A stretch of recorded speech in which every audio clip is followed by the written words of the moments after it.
We're joined now on Mix 94.9 by Dan Killian. He's the creator of Pricetitution, which is hands down the hottest board game on the market right now. So much fun to play. Dan, thanks for joining us. Absolutely. Thanks for having me, guys.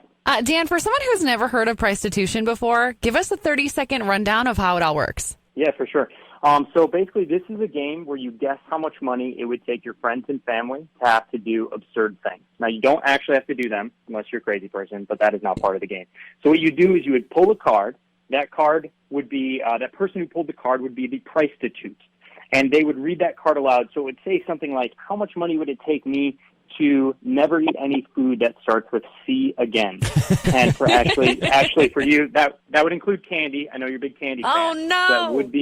That would cover that as well. And what everyone else would do, Dave, myself, and the rest of the players, we would all write down, based on how well we know you, what we think your lowest possible dollar amount is to have to do what that card says. So for you, I would guess at least $10,000 or higher. And then basically what happens is we all write down those prices. You write down your actual answer, how much money it would take you to do that.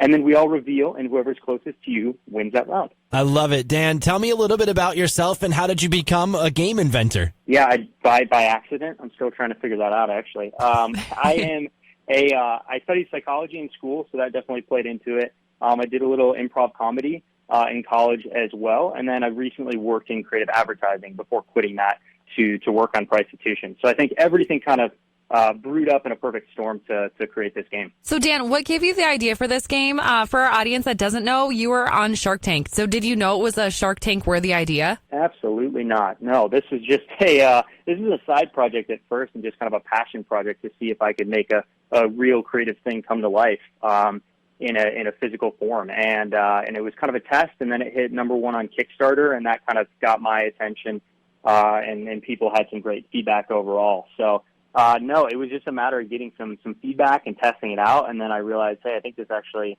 has a shot. So I just went to an open casting, and then a few months later was filming Shark Tank. You know, Dan, when you look at the game itself and some of those cards, they really have a long range, some that we can't mention here on air. Some of them, suck the toes of the shortest player's feet or shave one eyebrow right now. It's a lot of funny stuff on these cards. Did you come up with all of them? What was that process like? Absolutely. Yeah. I mean, so basically, at first we thought we were special and that our group of friends just played this game of, hey, I'll give you $20 to whatever. And then we realized we weren't at all, and everyone kind of does that. And that's when we decided to make it a game. So it was really easy. We just sat down. I mean, there were many, many sessions where we wrote probably over 1,000 cards. And then we would test them. And I would actually go up to people in game bars, actually by Wrigley Field. I'm from Chicago. And I would just have them play the prototype. And so it was just a matter of weeding out the ones that worked and the ones that didn't. But it's kind of, like you said, it's a range from sophomoric and silly to shaving an eyebrow to, like, more ethical and philosophical of how much to have a year taken off of your unknown lifespan or to break a stranger's arm. Dan, you mentioned your friends group, and I've got to ask you here, are you the challenger or are you the one that accepts the challenges? Every friend group has the guy that puts up the money, and every friend group has the guy that wants the money. Which one are you? I'm definitely the guy that's going to put up the money, but I'm also the guy that's going to try to get other people to put up their money. So I'm kind of the in-between. I'm the mediator that really likes to be the catalyst and kind of encourage everyone else and kind of just sit back and let the crazy person do their thing. So I think that's the safe route. So, Dan, watching you on Shark Tank was super cool. What was running through your head at the moment when you had two offers? I mean, some people go on there hoping for one, and you had two. Yeah, absolutely. I mean, I think if anyone who goes on Shark Tank will tell you, you kind of just black out for the period that you're there. You just have four very, very rich people yelling at you, and you're trying to make all of them happy. So it was a little nuts, but I'm just trying to maintain my composure and not lose it up there with them. But when I started to get the offers, I think I ended up getting one from everyone except that Dan Mark Cuban. It was pretty amazing. It was pretty. He almost threw the whole thing under the bus, so I was not pumped with him. But overall it was great, and I'm just happy to have any offer from them because partnering with these guys is always such a great opportunity. What was it that led you to Lori Greiner, and now how involved is she in this whole thing? Yeah, I mean, I ended up partnering with Lori and then with Rohan Oza. So yeah, with respect to Lori, I mean, she's been awesome. I have easily spent 60, 70 plus hours on the phone with her, have met with her in person. And, you don't really know with someone with that much going on and that much success already how much time they're going to make for you. But, her nickname on the show is the warm-blooded shark. So it was a very big goal of mine to partner with her because she just seems very approachable. She always listens to everything I'm saying. Is a very good creative partner that builds back and forth with me. So she's been nothing but great. So, Dan, how can people buy your game, and what promotions, if any, are you running right now? Especially we've got holidays coming up. If this sounds like a great game that people are like, I want this at my holiday table. Maybe not so much with Grandma. Yeah, unless she's a cool grandma, then you're approved. And it's fine. So you can, if you take out 15 cards or so, you can pretty much play with anyone.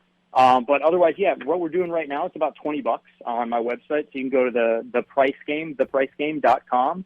Or it's on Amazon if you got Prime, which a lot of people do. So if you type in the Price Game or Pricetitution on Amazon, you can get it there. And then we'll be doing even bigger deals on Black Friday and Cyber Monday. So it'll be $17.99 on those days. But if you want it now, you can grab it for just $20. And, going against Ashley here, which is one of my favorite pastimes, my grandpa had the most fun out of anybody playing that game. My grandpa literally was crying, laughing so hard about a nude selfie. Like, of all things, picturing my grandpa sending a nude selfie usually would disturb me, but I was loving it. I think the card was, how much would it take for you to send a nude selfie to the person at the table you've known the least amount of time? The poor kid at the table was like, oh, no. What do you think he said, Dan?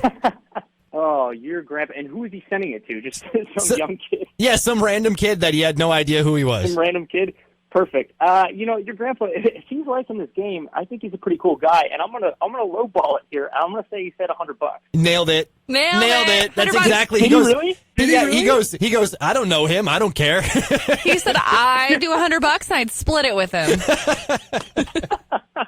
See, he's a giver and a taker. I like that. Speaking of being a giver, Dan, you're giving us a few games for our listeners to test out, right? Absolutely. They're on the way right now. All right, Dan, anything else that you'd like to share with us or our listeners? So even though I've been on Shark Tank, I do have to disclose, and you guys obviously saw the episode, so I brought my folks on there. I do still live with my parents, even though I've had some Shark Tank success. So I definitely need St. Cloud to buy some games here to help me move out. Absolutely, Dan. We will do our best. Thanks, Dan. Awesome. Yeah, thanks so much, guys. It was great chatting with you. Dan Killian, he is the creator of Pricetitution. You can find it now on Amazon and all your local retailers, and we'll have a few games to give away here.